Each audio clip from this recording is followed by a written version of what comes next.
Hey guys, what's going on? I'm Dave Bloom. Welcome back to another impromptu request lesson. These types of lessons are we just really get different questions on social media accounts, through email, just asking about different stuff and asking if I can explain and go over stuff. Today we're going to talk about odd time signature. Somebody asked about how they break into it. They're used to 4/4, they've played 3/4, and they really want to look at different basic odd time signatures. So today we're going to focus on 9/8 and 7/8. And the approach we're actually going to look at is simple math. So the normal time signature that typically people get used to playing is 4/4. And if we look at that, it's 4 quarter notes. So we count it 1, 2, 3, 4. Well, the way we can convert that and think about eighth notes is look at it in the way we count eighth notes. 1 and 2 and 3 and 4 and. And in that we actually have 8 eighth notes, hence eighth notes. So first I'm just going to play a basic measure. Okay, and we'll think of the counting.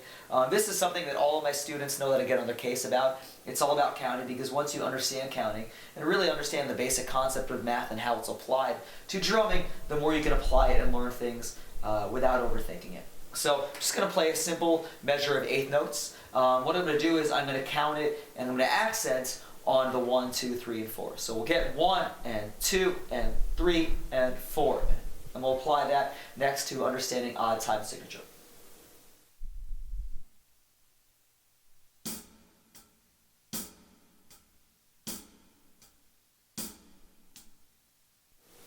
Pretty simple. All it was is basic 8 eighth notes, accenting on each of the 1, 2, 3, and 4.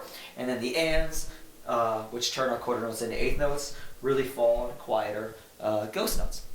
So the reason that we do this is, if we understand that instead of thinking about a measure of 4/4, we think of it as 8/8, which goes back to 4th grade fractions. We could actually simply add an eighth note or add a count to get 9/8 time signature. Or we can subtract an eighth note or subtract one of our counts to get 7/8 time signature. So if we count our eighth notes in, instead of 4/4, 8/8 terms, we go 1 and 2 and 3 and 4 and. And again, we get our 8 eighth notes. So simply just add one more, or after the 4 if we count 5, then we get into the idea of 9/8. So I would simply count it 1 and 2 and 3 and 4 and 5. And then I recycle the count and come back to it. So more than one measure would be 1 and 2 and 3 and 4 and 5. 1 and 2 and 3 and 4 and 5, and so on. And that's really the basics, and that's all there is to 9/8. You can get crazy and come up with all kinds of fun grooves, but the basics come down to simple math. Okay, so again, I'm just going to play it, and I'll accent the same way that I did before, only this time I'm adding that extra accent on 5, and then I'll come back to 1. So you're actually going to hear 2 accents in a row, 5, and then fall back to 1. Okay.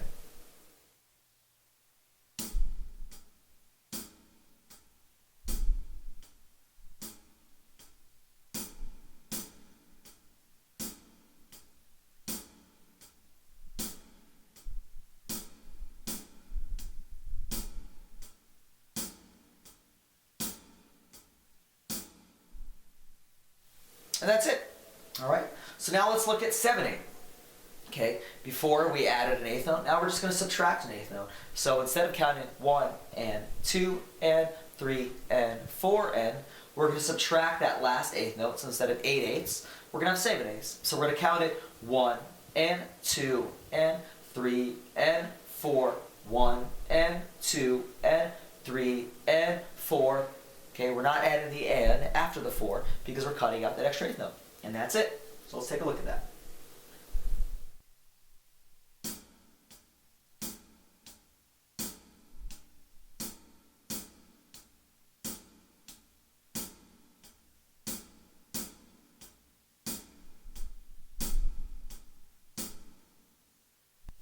Okay. Again, same kind of concept. We're hearing the accents 2 in a row when we get to the end of it and start back at 1. And that's only because we're playing on that count of 3 or 4. But it's basic math. If you remember your 4th grade or 3rd grade, depending on where you went to school, fractions, we are turning that 4/4 measure into 8/8. And we're pulling away an eighth note to make it 7/8, or we're adding an eighth note to make 9/8. And that's all it really is. That's odd time signature. That's the basic of it. So what I'm going to do is now I'm just going to play a very basic beat. Nothing complex. If this is new to you, I'll play it nice and slow, and then I'll play it a little fast, and you can pick up on it, and that's really it. After that, just have fun with it and experiment. If you do read music, or if you write music and you understand the basic math, you can really start to structure these, intro to basics with time signature being 7/8 or 9/8, and then really build up from there, as well as experimenting with different odd time signatures. Again, it's all fractions, it's all math when it comes down to it. So you can make the denominator, in this case the eighth notes, whatever you want. All right? So here we go. Here's a basic. We're going to start with a 7/8 measure. Okay, I'll play it a little bit slower, and then I'll play it faster, and then we'll try that 9/8 measure, which is where we added the eighth note, and then we'll call it a day. So hopefully this helped you out.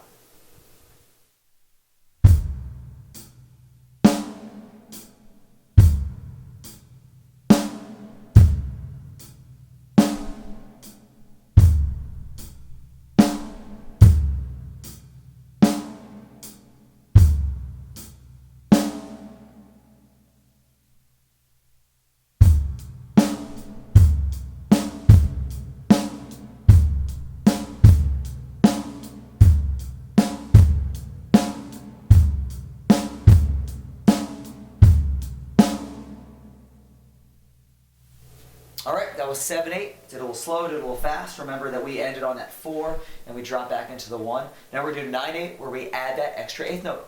Okay, here we go.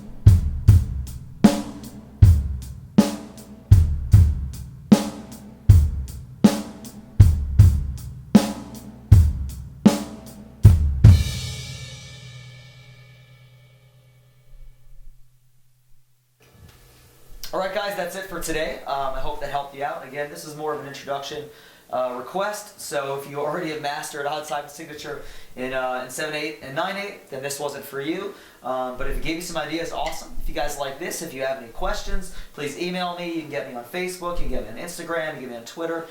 Just send messages and let me know what your requests are, and I will do my best to put out a video to explain it. All right, guys? Check me out, sign up, get on YouTube, and I'll catch you guys next time. Take care.